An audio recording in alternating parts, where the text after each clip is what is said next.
So po, ito yung order nyo na Scrabble. So ayan. So ito yung order number.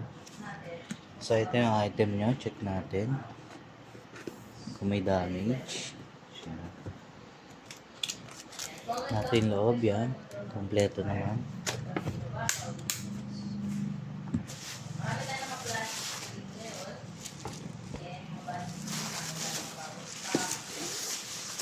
Sa mga nag-aabang naman ng mga ito, stop. Follow nyo yung ating group page para makapag-isipan instant sa lahat ng mga paparating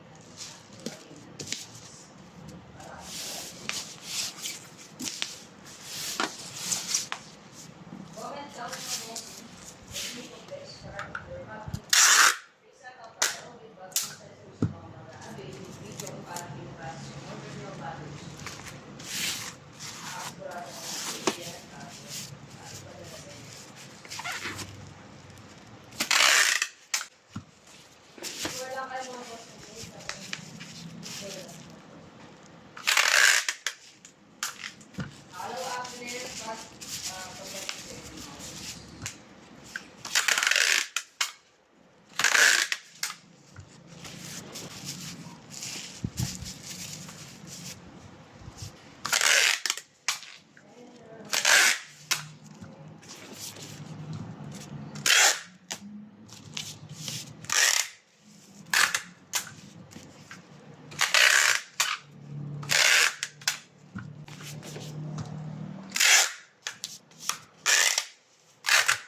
Ganito lang po yung video. Fragile pa po natin yan.